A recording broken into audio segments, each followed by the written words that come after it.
ले वे मान, तो सज होते हैं संत दास, मुश्किल सो आसान। भक्ति भक्त भगवंत करो, चतुर नाम प्रभु एक, जिनके पद रज परसता, नासत विघ्न अनेक।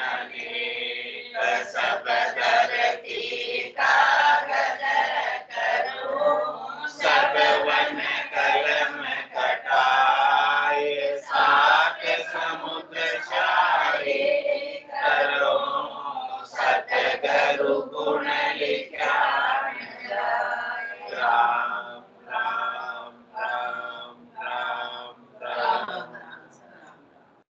आप सभी के अंदर विराजमान परमात्मा के पावन चरणों में प्रणाम।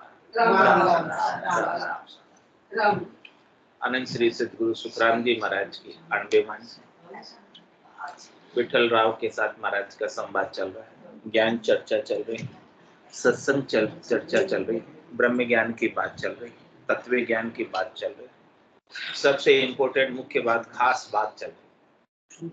ये बात बहुत महत्वपूर्ण है हर एक नर नारी के लिए। बात जो महाराज कर रहे हैं विठल राव के साथ, ये बहुत महत्वपूर्ण इम्पोर्टेंट बात है। इस बात को अपने को सावधानी से सुनना है और सुनकर धारण करना है। तो महाराज कह रहे कि आ दिल की मेहर अगम कर जावे, हद बेहद कोई कहा न पावे। तन की मेहर जीव की होई, जड़ माया कर बक्से कोई।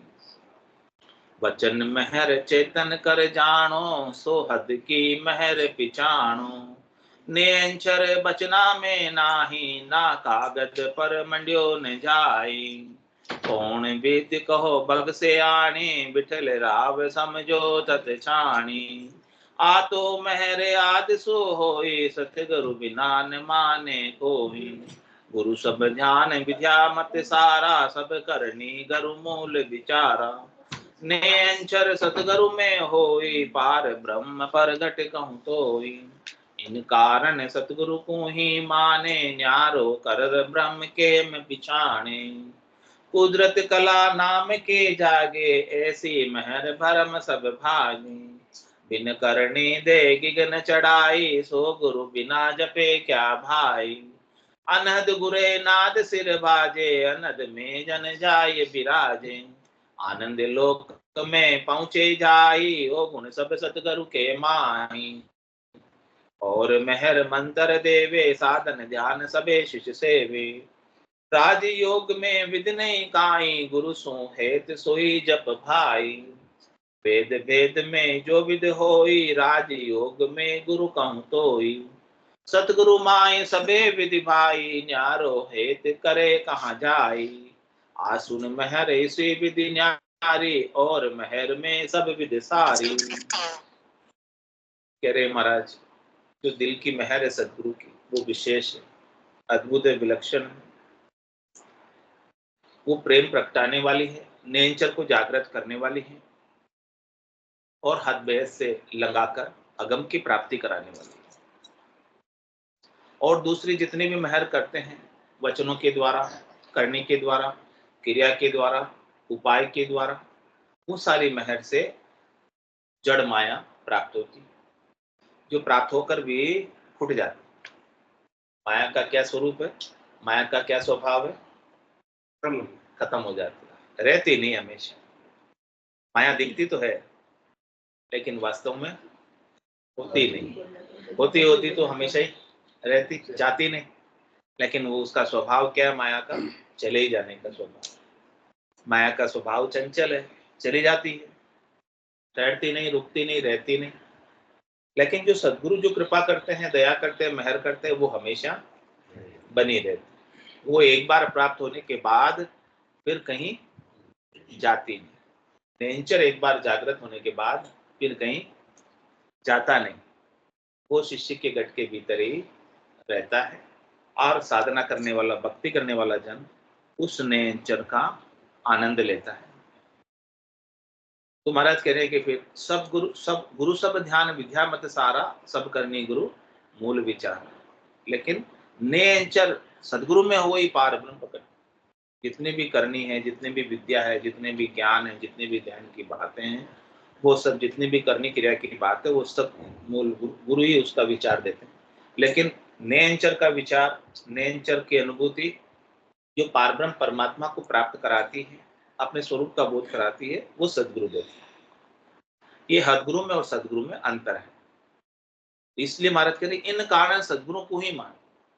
इस कारण से आपको साधना करने वाले जनों को, भक्ति करने वाले जनों को, जिन्हें ब्रह्म प्राप्त करना है, तत्व प्राप्त करना है, परमात्मा प्राप्त करना है, उन्हें सदगुरु के ज्ञान को ही मानना चाहिए। इन कारण सदगुरु को ही माने। न्यारो कर ब्रह्म केम बिछाने, ब्रह्म को अलग करके कैसे पहचानेंगे? क्योंकि वो तो पहचानने में आता ही नहीं है। क्योंकि उसका कौन से रंग का है ब्रह्म? ब्रह्म का कोई रंग है? कौन से रूप का है ब्रह्म? मोर मुकुटधारी है, धनुष्माणधारी है, कैसा है? कोई तो बताए उसका रूप? नहीं है, कोई रूप नहीं है उसका।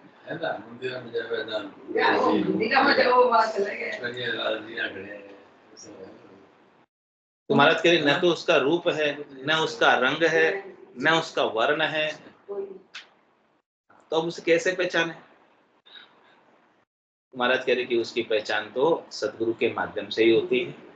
बिना सदगुरु के माध्यम से उसकी पहचान आंखों के द्वारा नहीं होती, कानों के द्वारा नहीं होती, नाक के द्वारा नहीं होती, मुंह के द्वारा नहीं होती, पकड़ कर नहीं होती। यानी वो इंद्रियातीत है, इंद्रियों से अगम। इंद्रियों को उनकी गम जानकारी, और जो कुछ भी गम में आता है इंद्रियों के द्वारा, जो कुछ भी जानकारी में आता है, वो ब्रह्म है कि माया है? जो कुछ भी देखने में आता है, जो दिसे सो सकल विनाशी, जो भी दिख रहा है अपने को आंखों से, वो सब माया है, और माया का नाश हो जाता है। क्योंकि माया का अपना कोई अस्तित्व ही नहीं। जिसका अस्तित्व हो तो उसका नाश नहीं होता। परमात्मा का अस्तित्व है, कल भी थे, आज भी है, और कल भी रहेंगे। वो अजन्मे है, अजोनी है, निरंजन, निराकार। उनका कोई रूप नहीं, रंग नहीं, वर्ण नहीं, आकार नहीं। ऐसे परमात्मा है तो उनका नाश भला कैसे हो सकता है? नाश तो रूप का होता है, नाश तो शरीर का होता है। अविनाशी का नाश कैसे हो सकता है जिसका रूप ही नहीं है? हाँ, ये सृष्टि की रचना से पहले भी थे, और सृष्टि के महाप्रलय में लय होने के बाद भी वो रहते हैं, इसलिए उनका नाश नहीं होता है। तो कह रहे हैं कि ऐसी बात अद्भुत विलक्षण है। तो गुरु सब ध्यान विद्या मत सारा, सब करनी गुरु मूल विचार। ने अंचर सदगुरु में होई, पार ब्रह्म प्रकट कहूं तो। इन कारण सदगुरु को ही मान। इस कारण से हमें सदगुरु को मानना चाहिए, सदगुरु के ज्ञान को मानना चाहिए। सदगुरु के ज्ञान का आधार लेकर हमको हमारी बुद्धि के ऊपर विवेक जागृत करना, समझ विकसित करनी चाहिए। न्यारो कर ब्रह्म केम पहचाने, ब्रह्म को अलग से तो पहचान कर नहीं सकते, क्योंकि इंद्रियों के द्वारा उनकी पहचान होती नहीं। तो महाराज की पहचान कैसे? कुदरत कला नाम की जागे, ऐसी महर भरम सब भागे। कह रहे जो निज नाम की कुदरत कला नेंचर जब शिष्य के घट में जागृत हो जाती है, तो उसको विश्वास आ जाता है, पतियारा आ जाता है। रटता रटता भयो मिठास, हरस भयो आयो विश्वास। कुदरत कला के जागृत होने पर विश्वास आता है, नैचा आता है, प्रतीति आती है, दृढ़ता आती है, मजबूती आती है कि जो बात कह रहे थे वो एकदम सत्य है, जो गटपर्चों की बात बताई थी वो एकदम सत्य है। तो कुदरत कला नाम की जागे, ऐसी महर भरम सब भागे। ऐसी जब महर होती है तो दूसरे जितने भी भरम थे वो सब भाग जाते, दूर हो जाते, फिर निर्भय हो जाते, फिर मरने का भी भय नहीं करते। होना था सो हो गया, सूरत शब्द का जो संत दास इस देह का, नहीं हरस नहीं सो। अब महाराज कह रहे कि बिन करनी दे गगन चढ़ाई, सो गुरु बिना जपे क्या भाई। कैसा पराक्रम है सदगुरु के ज्ञान में, कि आपसे कोई करनी नहीं कराएंगे, आपसे कोई क्रिया नहीं कराएंगे, आपके शरीर को कोई कष्ट हो ऐसा कोई काम नहीं बताएंगे, कोई कठोर तपस्या नहीं बताएंगे, कोई व्रत उपवास नहीं बताएंगे कि आपको इतने दिन का व्रत करना है, इतना उपवास करना है, कुछ भी नहीं बताएंगे। कुछ बताते हैं क्या सदगुरु? कुछ नहीं बताते। कुछ आपके लिए रिस्ट्रिक्शन नहीं है। कह रहे जो आप कर रहे हो सहज सहज में आप करते रहो, इससे हमारा कोई लेना देना। आंख न मूंदो कान न रूंदो तनिक कष्ट नहीं धारो, खुले नैन पहचानो हंस सुंदर रूप निहारो। खुली आंखों से आप ऐसे सुंदर रूप को, परमात्मा के रूप को निहारो। तो बिन करनी दे गिगन चढ़ाई। सदगुरु क्या करते हैं? सदगुरु का ज्ञान क्या करता है? नैनचर क्या करता है? निज नाम क्या करता है? सतनाम कुदरत कला क्या करती है कि बिना ही कोई करनी के, बिना ही कोई क्रिया के गिगन मंडल में, विदेही मंडल में आनंद की प्राप्ति कराए। देह से अलग, स्थूल शरीर से अलग, सूक्ष्म शरीर से अलग, कारण शरीर से अलग, महाकारण शरीर से अलग, श्वासों से अलग। श्वासा बिना पवन बिन पीवन, जा मन निजमन नाही, सूरत निरत नहीं चित चेतन, वस्तु अमूल। ऐसी अमूलक वस्तु देते हैं जो श्वासों से भी न्यारी। तेरे मुख सिमरण पहुंचे नहीं, श्वासा सके न जाय, वाह बारी सुखराम के कौन खोले आए। नौतत लिंग शरीर भी ए भी उल्ली बार, हम देखा सब सारा बारी खोल के। तो बिन करनी दे गिगन चढ़ाई, सो गिरु बिना जपे क्या भाई। जब वो ऐसे सदगुरु हमारे ऊपर ऐसी मेहर दया कृपा करते, पराक्रम करते हैं, तो बताओ कि बिना गुरु के फिर क्या जपे? वो तो फिर गुरु को क्या करते हैं? दिन हो गुरु महाराज आपको दिन हो कि आपने हमें ऐसा अद्भुत विलक्षण ज्ञान बख्शिश किया, ऐसा तत्व का ज्ञान, ब्रह्म का ज्ञान हमें आपने बताया। तो आपको क्या हो? दिन हो दिन। तो बताओ उनकी महिमा सिद्धि जितनी करे उतनी कम। सात समुद्र शाही करूं, सदगुरु गुण क्या नहीं।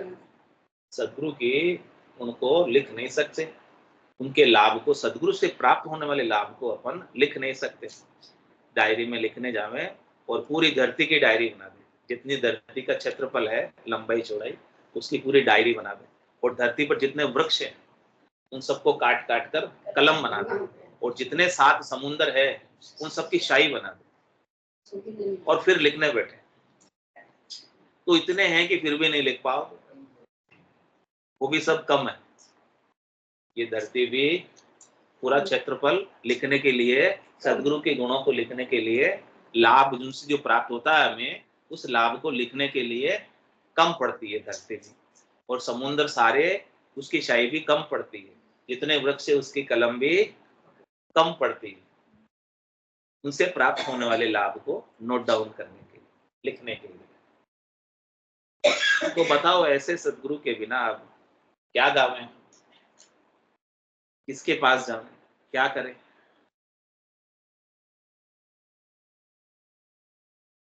अनहद गुरे नाद सिर बाजे, अनहद में जन जाए विराजे। और क्या लाभ प्राप्त होता है?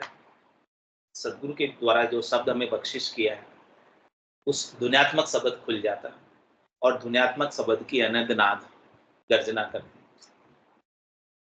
और वो सिर, सिर के ऊपर गिगन मंडल के अंदर, विदेही मंडल के अंदर नौपत बाजे नाम की दिन रात एक साथ, इसे नाम की नौपत, नाम के बाजे बजते हैं।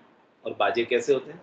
मुरली बीन बजे सुरनाई, शंखरी गोर गिगन गर छाई, अनहद जालर का झनकारा, रोम रोम बोले।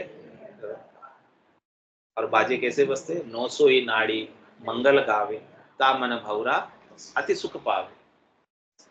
इस भंवरे को, इस जीवात्मा को बहुत आनंद की प्राप्ति होती है ऐसी अनंत नाद को सुनकर, ऐसे ध्वन्यात्मक शब्द को सुनकर, सुनने में मगन रहता है। तो पूछते सदगुरु जी, सुनता हो गुरु ज्ञानी, गिगन में भंवर गुंजारा भी। इस गिगन मंडल में एक साथ कितने भंवरे गुंजार करते हैं, भंवरों की आवाज हो रही है। क्या इस भंवरों की आवाज को, हे सदगुरु के ज्ञान को धारण करने वाले शिष्यों, क्या आप सुन रहे हो?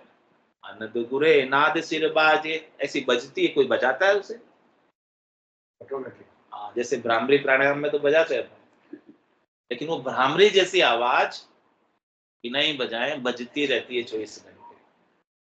तो भ्रामरी प्राणायाम में जो आवाज होती है ना, वही आवाज है। सेम आवाज, उसे अपन बजाते हैं, कोशिश बजाते भी है, सुन भी जाती है वो तो, ना तो बाजती है ना सुनती। नहीं सुनते तो है, साधना करने वाले जन सुनते हैं भ्रामरी की आवाज को। जब जिस दिन वो आपके आ गई ना वो भ्रामरी की आवाज, उसको पा लिया। वो भगवान ही बजाते वो भ्रामरी, उस भ्रामरी को जो बिना बजाए बज रही है। क्या पता भगवान कब बजाएगा, आज ही बजा दे।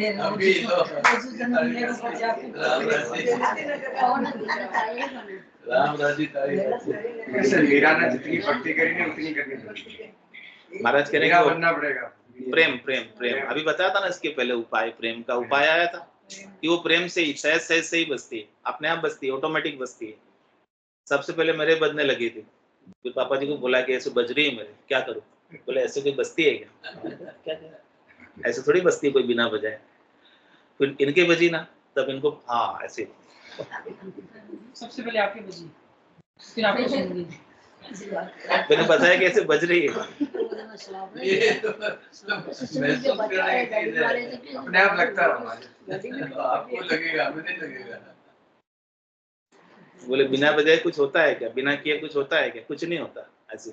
पर जिसको बजती है फिर वो उसको विश्वास आता है, हाँ कि अब बज रही है, सही है ये बात जो महाराज कह रहे हैं, वो बात सही है। अनुभव कर लिया होगा आपने बज रही है। हाँ अनुभव कर लिया होगा बज रही है। हाँ, और हकीकत में आपको क्या पता बजी नहीं कुछ। वो आनंद ही अलग है। अब जैसे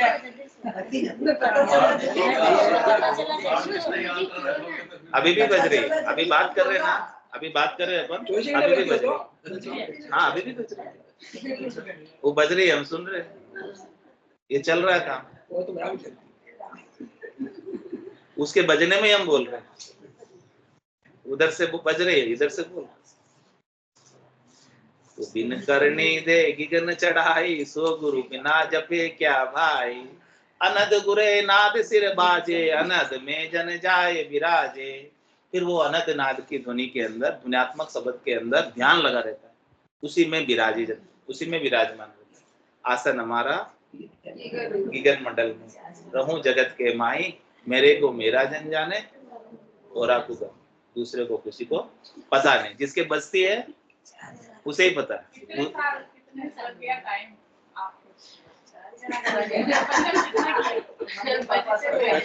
मैं 40 साल की उम्र में लगा था, अभी 53 हो गए।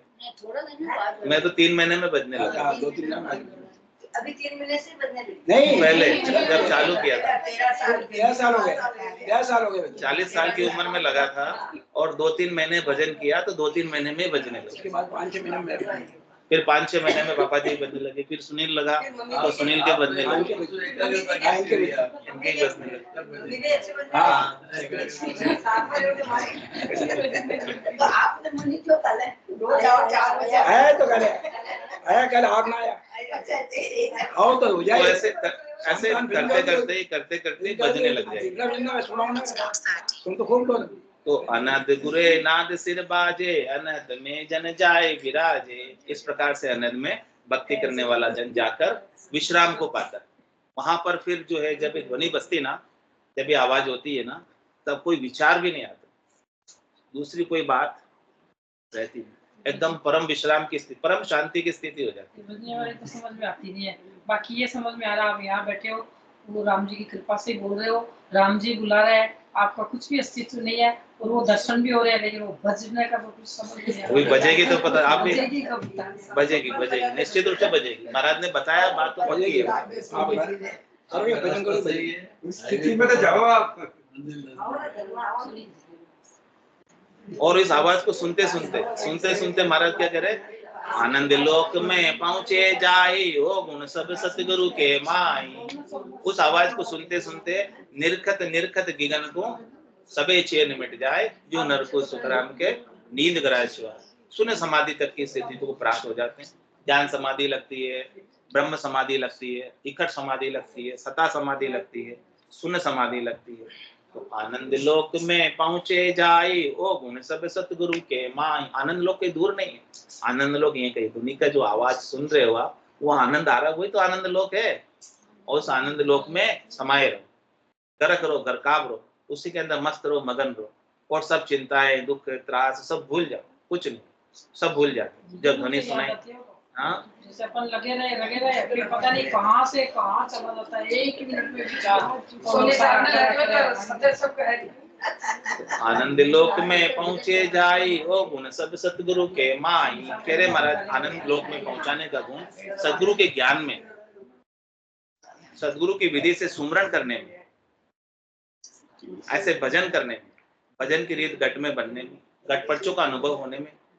ये सब घट पर्चों का अनुभव एलान, निशान है, माइलस्टोन, जो अपने को आनंद लोक में पहुंचाने के लिए रास्ते में आते हैं। किसी गांव जाते तो गांव के रास्ते में निशान बताते ये आएगा, तो समझो कि गांव का रास्ता आपका ठीक है।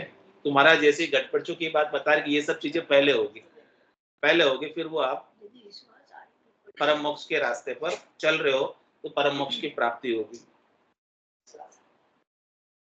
तो आनंद लोक में पहुंचे जाई ओ गुण सब सतगुरु के माही। और मेहर मंत्र देवे साधन ध्यान सबे शिष सेवे। और जो भी दूसरों की मेहर होती है सतगुरु के अलावा, वो तो आपको मंत्र देते हैं अलग अलग प्रकार के, और अलग अलग प्रकार की साधनाएं बताते हैं, अलग अलग प्रकार के ध्यान की विधियां बताते हैं, और शिष्य उसकी सेवा करता है, यानी उसको साधता है, साधने के ऊपर सदती है। लेकिन सदगुरु की कृपा क्या है, गेबव है, ऑटोमेटिक है, अचानक हो जाती है, अपने आप हो जाती है, स्वतः हो जाती है। करे राजयोग में विद्ना काई गुरु सु हेत सोई जप भाई। कह रहे कि राजयोग में कोई विधि नहीं है, कोई कुंची नहीं है, कोई उपाय नहीं है, कोई करनी नहीं है, कोई क्रिया नहीं है बाहर की, पर क्या उपाय है, सदगुरु के ज्ञान से अपना हेत, बस यही उपाय है। इस निज नाम की जागृति का क्या उपाय है कि सदगुरु के ज्ञान से हमारा हेत हो जाए, प्रेम हो जाए, लगन लग जाए कि मुझे इसी जन्म से इसी शरीर से परम पद में जाना है।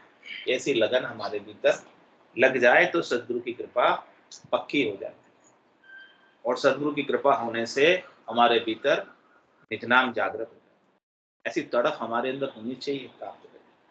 पानी तो खूब पड़ा है, प्यास नहीं है, भोजन तो खूब पड़ा है, भूख नहीं है, ज्ञान तो सदगुरु बरसा रहे, अमृत की बारिश कर रहे, लेकिन झेलने वाला चाहिए, झेलने का प्रेम होना चाहिए, झेलने की भूख होनी चाहिए, झेलने की प्यास होनी चाहिए। झेलने की भूख और प्यास आपके अंदर लगे, मुमुक्ष बनो, मोक्ष प्राप्ति की इच्छा आपके अंदर प्रबल हो जाए, मुमुक्षता आ जाए, तो निश्चित रूप से सदगुरु की कृपा तो सबके ऊपर बरस रही है, और ये सब चीजें बनने लग जाए, सब रीत बनने लग जाए कि बस आपके भीतर अपने प्यास को जगाओ, प्रेम को जगाओ, भूख को जगाओ। अंदर भूख प्यास प्रेम जगेगा, तब जाकर सदगुरु के ज्ञान का असर आपके ऊपर होने लग जाएगा। तो महाराज कह रहे यही विधि है नाम के जागृत की। राजयोग में विद्ना काई गुरु सुहेत सोई जप भाई। आपके गुरु के ज्ञान से, सदगुरु के ज्ञान से आपका हेत लग गया, प्रेम हो गया, तो निश्चित रूप से आपके भीतर परमात्मा की प्राप्ति हो जाती है, आनंद की प्राप्ति हो जाती है। तो वेद वेद में जो विद होई, राजयोग में गुरु कहूं तो। दूसरे उपायों में तो अनेक प्रकार की विधियां हैं, बहिरंग उपाय है, करनी है, क्रिया है, लेकिन राजयोग में सदगुरु का ज्ञान ही आपके प्रेम करने के लिए उपाय है, दूसरा और कोई उपाय है नहीं। प्रेम के अलावा, ज्ञान से प्रेम के अलावा और कोई दूसरा उपाय नहीं है परम मोक्ष की प्राप्ति का। सतगुरु माए सबे विधि भाई, न्यारो हेत करे कहाँ जाए। कह रहे कि आपको जो है, जो कुछ भी चाहिए वो सब सदगुरु के ज्ञान से ही मिलेगा। अलग से आप कोई चीज प्राप्त करने कहाँ जाओगे, किससे हेत करोगे? जो कुछ भी चाहिए वो यही उपलब्ध है। महाराज कह रहे मैं व्यापारी ज्ञान का, और मिनज नहीं कोई, जो तुम चाहो मोक्ष तो ज्ञान मिनज लो जोई। ज्ञान मिनज लो जोई कसर राखो मत काई, जो चाहो सो ज्ञान आण बूझो मुझ भाई। सुखरा मिशा देवाल है कोई लेवण हार, अमर लोक ले जाओ जामे फेर न सार। कह रहे महाराज की फेर सार वाली बात नहीं, अमर लोक में लेकर जाऊंगा। तो सतगुरु माए सबे विधि भाई, न्यारो हेत करे कहाँ जाए। पूर्ण पद की प्राप्ति, पूर्ण पद की प्राप्ति, परम पद की प्राप्ति, श्रेष्ठ निके पद की प्राप्ति केवल और केवल सदगुरु के ज्ञान से ही संभव है। इसलिए और कहाँ जाए, क्या करें, कुछ भी जाने की, कहीं भी जाने की और कुछ भी करने की आवश्यकता नहीं है। आपको सदगुरु जो बताए गुरु मिलिया सूझ पाई, रटो राम नामा अच्छी बिरिया आई, माया मोह भरम की रजनी सूता जीव गाई, सदगुरु वाज करी गए राम कहो मेरे भाई। तो महाराज राम जी के नाम का आसरा बताकर हमारे भीतर प्रेम जगा। प्रेम के जागने से निज नाम जागता है और निज नाम के जागने से आत्मा अपने सच्चे स्वरूप का, सत्स्वरूप का, आनंद स्वरूप का बोध कर और फिर आनंद स्वरूप में ही रहती है, शरीर से अलग हो जाती है। सूक्ष्म शरीर से अलग, कारण शरीर से अलग, महाकारण शरीर से अलग और स्थूल से भी अलग। इन सब से सुख लेने की आसक्ति छूट जाती है। तो सदगुरु माय सबे विधि भाई, न्यारो हेत करे कहाँ जाई, आसुन महर इसी विधि नारी, और महर में सब विधि सारी। दूसरी सब महर में तो अनेक प्रकार की विधियां हैं, लेकिन सदगुरु के महर में और कोई विधि नहीं प्रेम के अलावा। आतो एक प्रेम सु जागे, दूजो प्रेम अर्थ नहीं लागे, अमृत जहर दोय है भाई, यूं ऐसी महर जगत के माही। कह रहे महाराज की कैसे जागती है कि ये आपके अंदर प्रेम होना चाहिए सदगुरु के ज्ञान से, उसी से जागती है। बाकी दूसरा और कोई उपाय इसके काम नहीं है, इसके जगाने के लिए दूसरा कोई उपाय काम नहीं है। तो कह रहे अमृत जहर दोई है भाई, यूं ऐसी महर जगत के माही। दृष्टांत देकर महाराज समझा ना, एक तो अमृत है और एक जहर। अमृत तो एक ही प्रकार का होता है और उसका गुण भी एक ही अमृत, जहर अनेक प्रकार के होते हैं। तो इमृत तो कुदरत सो होई, जहर बहुत विधि कर ले सोई, कै सुख राम अरत होई, विठल राव बिन बिन कहो तोई। महाराज विठल राव को समझाने हैं, राजा देखो मैंने आपको भिन्न भिन्न प्रकार के दृष्टांत देकर समझा दिया कि अमृत में एक ही प्रकार है, कोई भेद नहीं, कोई भिन्नता नहीं है अमृत में। अमृत के कोई प्रकार नहीं, जहर के तो बहुत प्रकार, अनेक प्रकार के जहर होते हैं, अनेक प्रकार के कैटेगरी के जहर होते हैं। कोई कम होता, कोई तेज होता, कोई हल्का होता, कोई भारी होता है, किसी में टाइम लगता है, किसी में टाइम नहीं लगता, लेकिन ये अमृत तो एक ही है। भी जहर होता है।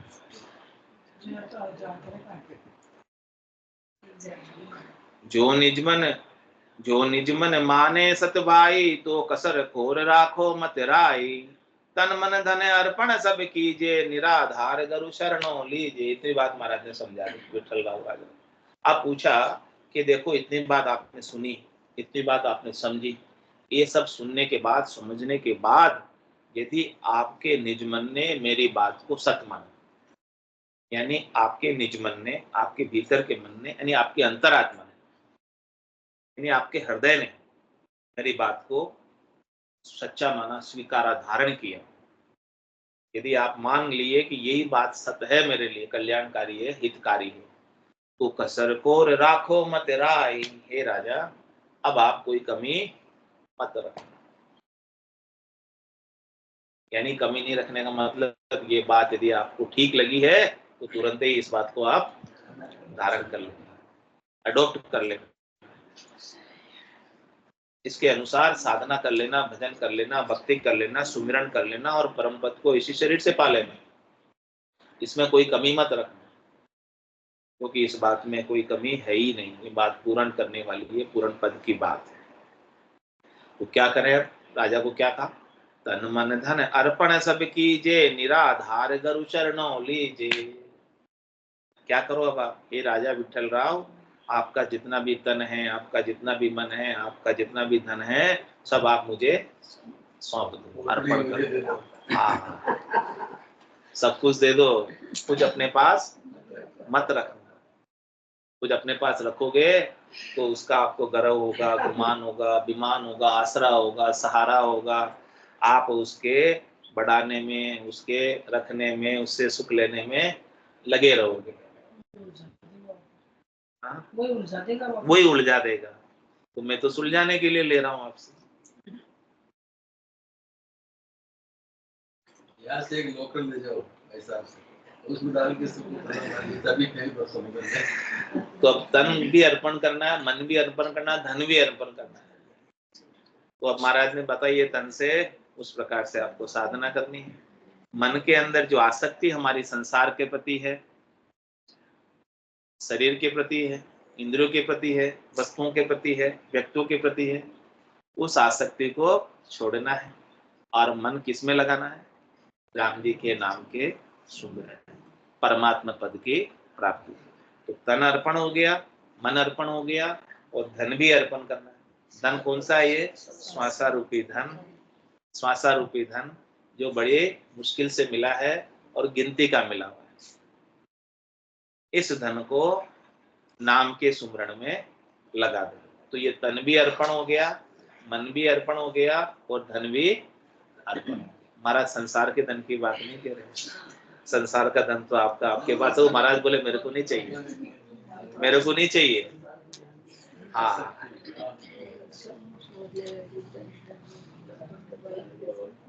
तो महाराज तो कह रहे हैं कि आप तन से साधना करो, मन को परमात्मा में लगाओ और श्वासा रूपी धन को नाम के सुमरण में लगाओ। ये बेशकीमती है, ये वापस मिलने वाली नहीं है श्वास। तो तन मन धन अर्पण सब कीजिए, निराधार गुरु शरणों लीजिए।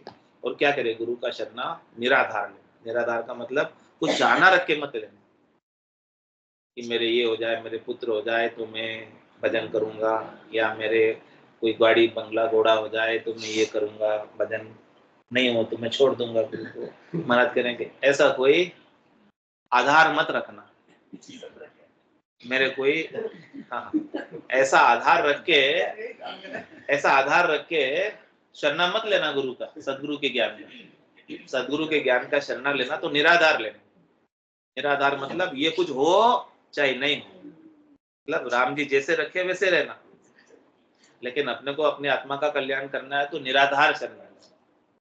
राम तेरी दाई पड़े सो कीजिए, भावे मोख मुगद में भेजो, भावे दो जन माने तो हरि भक्ति जो करनी, भजन अखंडित तेरो, मोख हस्यासु बिड़त बदे तो काय बिगड़ सी मोर, राम तेरी दाई पड़े सो। इस प्रकार से निराधार शरण, कुछ भी कंडीशन रही, अनकंडीशनल, इसमें कोई कंडीशन नहीं है शरणा लेने की कि ऐसा होगा तो ही मैं भजन करूंगा। ऐसा मत कर, कुछ हो कुछ नहीं हो फिर भी मैं अपना भजन करता रहूंगा, मैं इस भजन को नहीं छोड़ूंगा।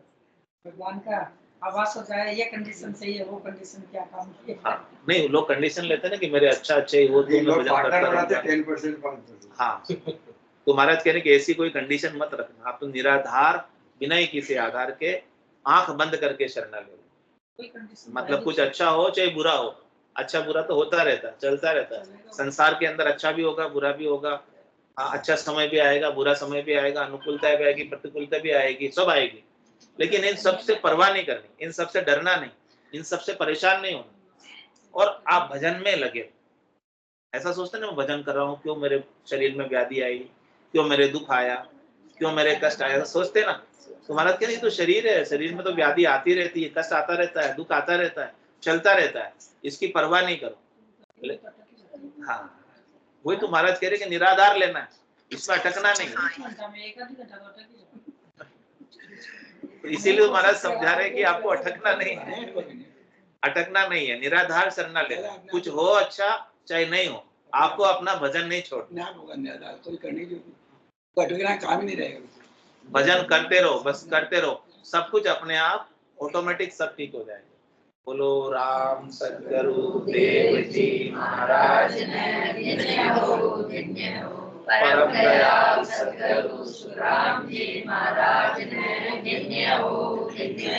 अनंतरी सद्गुरु सुखराम जी महाराज के ज्ञान सत्स्वरूप भगवान ने धन्य हो केवली भगवंता ने धन्य हो जीवा का रंजाल ने धन्य हो मोक्ष के मार्ग ने धन्य हो अनंत कोटि संतान ने धन्य हो राम सभा में राम सा सब संतान ने सत्संग ने राम राम राम राम राम राम राम राम